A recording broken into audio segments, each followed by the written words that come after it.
Everyone, आज आपण बघूया आंब्याची चटणी कशी बनवायची। त्यासाठी मी इथे 2 आंबे मोठे धुवून साल काढून घेतलेले आहेत। त्याचे असे मोठे काप करून घेतलेले आहेत। चिरलेले खोबरे घेतलेले आहे, थोडेसे आले घेतलेले आहे, 2-4 लाल मिरच्या घेतलेल्या आहेत, थोडा गूळ घेतलेला आहे, कढीपत्ता घेतलेला, चिरलेले कोथिंबीर घेतलेले आहे, चवीनुसार मीठ, 1 चमचा मोहरी, 1 चमचा जिरे आणि थोडेसे धने घेतलेले आहे। आता आपण एक कढई गरम करायला ठेवूया। कढई गरम झाल्यानंतर त्यामध्ये तेल ओतूया। तेल चांगले गरम झाल्यानंतर त्यामध्ये मोहरी घालूया। मोहरी चांगली तडतडून नंतर त्यामध्ये 1 चमचा जिरे घालून घेऊया। जिरे घातल्यानंतर त्यामध्ये थोडासा कढीपत्ता घालूया। कढीपत्ता घातल्यानंतर त्यामध्ये चिरलेले खोबरे घालूया।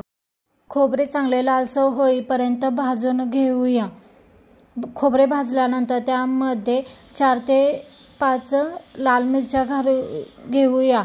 तुम्ही जास्तही मिरच्या घालू शकता जर तुम्हाला चटणी तिखट करायची असेल तर। त्यानंतर त्यामध्ये थोडेसे धणे घालूया। हे सगळे चांगले व्यवस्थित भाजून घेऊया। भाजल्यानंतर एका मिक्सरच्या भांड्यात काढून घेऊया। पाकळ्या घातल्यानंतर त्यामध्ये थोडेसे आले घालूया। नंतर त्यामध्ये बारीक चिरलेली कोथिंबीर घालूया। थोडासा गूळ घालायचा।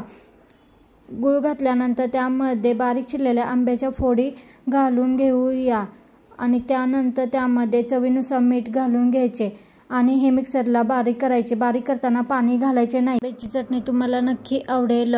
लाईक करा, सबस्क्राईब करा आणि कमेंट करा। बाय।